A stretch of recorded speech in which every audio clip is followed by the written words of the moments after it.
The Marriott Cancun all-inclusive resort went through recent major renovations. Going from a normal Marriott hotel, it was rebranded to an all-inclusive resort and was jam-packed with a lot of new features. There are a lot of mixed reviews because a lot of people were going in the midst of renovations and there were just too many things that were not available. Luckily, when I went just a few months ago, all of the construction seemed to be complete and I had no issues. As soon as your taxi arrives, you are stricken with the beautiful architecture and landscaping. As soon as you walk through the main doors, you cannot help but be captivated by the beach view through the giant glass windows. In the lobby is where you will find the front desk where you can check in. You will also find most of the restaurants that the hotel has to offer, along with the gift shop that offers Marriott branded merchandise, local souvenirs, and everyday items that you may have forgotten for your trip. And lastly, you will find the lobby bar, also known as the Great Room. Here you can order your drinks of choice, and on some nights they have live music entertainment.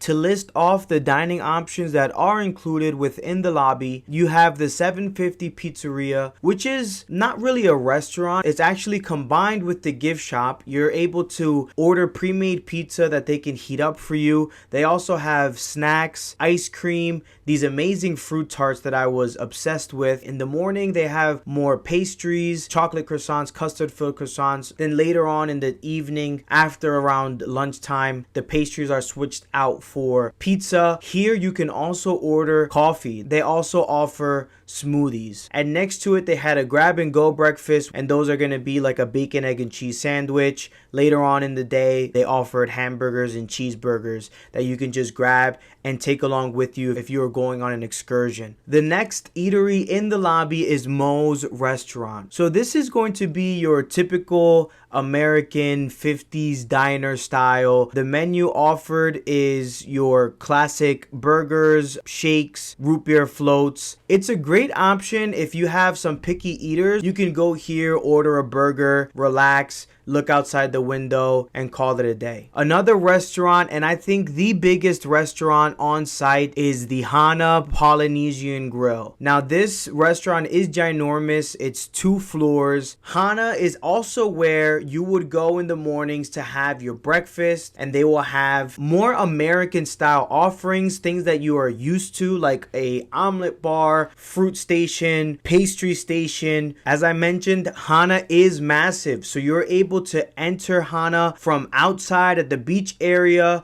You're also able to enter HANA from the pool area as well as the lobby area. So there's a lot of different ways to enter and also different areas that you can sit and enjoy a meal. You can enjoy it indoor if you wanted to feel like you're having like a nice dinner. You can enjoy it outdoors with the wind in your hair and the sun beating down and just enjoying some fresh air. So in the main entrance, that main walkway leads you straight into the hotel lobby, but on either sides, on the right side and on the left side, there were sitting areas, and then those were the doors to other restaurants that you can find. So Ono is a Japanese style restaurant that offers both teppanyaki, which you can go in, you can sit down and you can order sushi and Japanese cuisine. The hibachi section of Ono was the only place that we were required to reserve. The hibachi experience is similar to every other hibachi experience. If you love it, you're gonna love it. If you're not a big fan, you're not gonna be a big fan. On the other side of the main entrance walkway,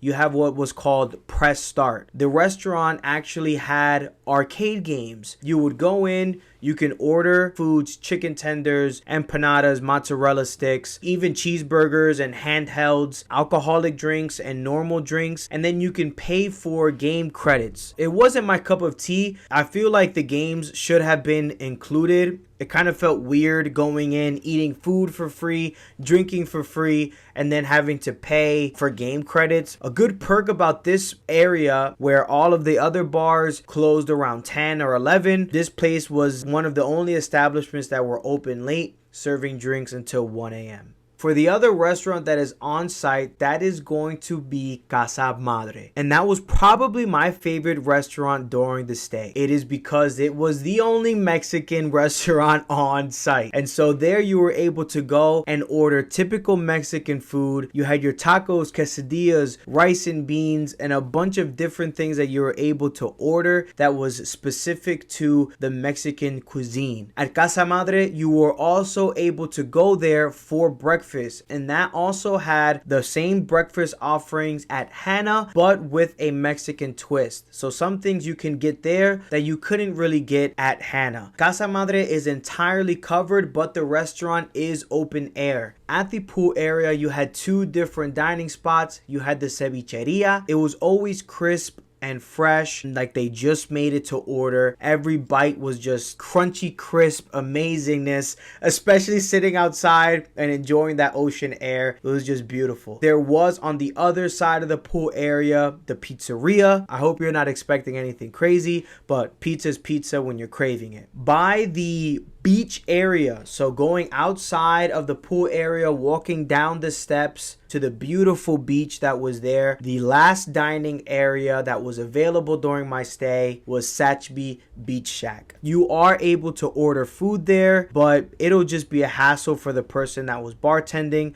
so I just ordered a drink and enjoyed a nice walk up and down the beach. Finally, stepping away from the food, let's talk about the resort amenities. The pool area has to be talked about. Number one, you had the main pool area, which was ginormous, enough to fit the people that were there. That main pool area also had a pool bar. You can order whatever you like. In the main pool is where they also had outdoor games and activities. Please keep in mind that the outdoor pool was for adults and children, so please expect to see families enjoying the pool area along with the games. There was an adult only pool area as well. Absolutely stunning. It had an eternity pool where you can look out and see the beautiful horizon and see the beautiful beach. The adult only pool also had its own bar. So if the pool bar was too crowded for your liking, or if it was too loud, you can tuck away over to the adult only section, have a nice drink, and enjoy the views at the eternity pool. Another amazing plus at the pool section was that there was a kids water park there. It was not ginormous, but it was big enough to keep the little ones happy for a very long time. Connected to the water park was a lazy river. I will say though, when we were there, some of the spouts and some of the watering flowers were not working as expected. So when we were going through the lazy river, there were some times where none of the water was coming out, and there were other times where it was. That is not where it stops for the kids' activities. They also had a kids camp club, a 5,000 square foot indoor and outdoor space for children aged 4 through 12. I couldn't really get into the kids club and see much. I was able to kind of see and take a quick video,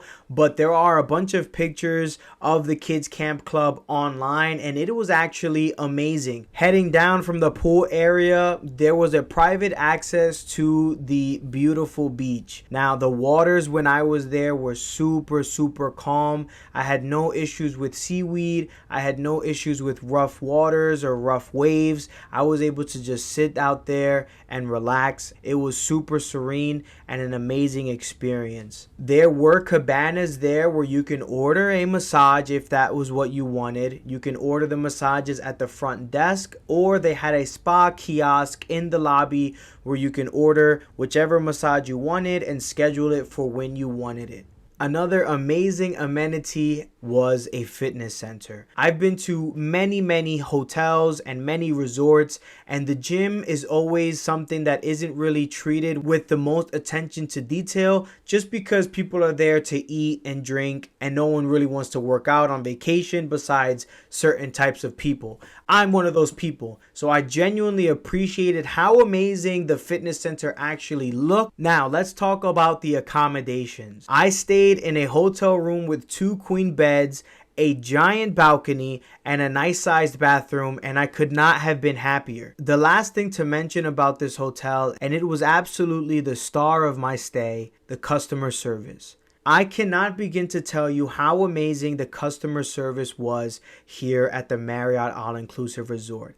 The attention to detail, the care, the communication, and willingness to please made the stay just that much more magical. This is a newly renovated hotel that did have some hiccups during the construction phase, so I can imagine there was a strong emphasis on customer service and it was not looked over. Another small detail that I did not want to forget and I actually thought was amazing, and I'm kicking myself in the back for only finding this out on my second to last day, was that you are actually able to access the JW Marriott property. In my personal opinion, I felt like the pool area in the JW Marriott did not hold a candle to the pool area in the Marriott All-Inclusive Resort. I hope you guys enjoyed the video. I really appreciate you guys watching. As always, if you enjoy content like this, please make sure to subscribe and follow along. If you have stayed here before, or if you've been thinking about staying here and you have any questions, please feel free to comment. I respond to everybody. If you enjoyed the video, please give it a like, as that helps my channel grow.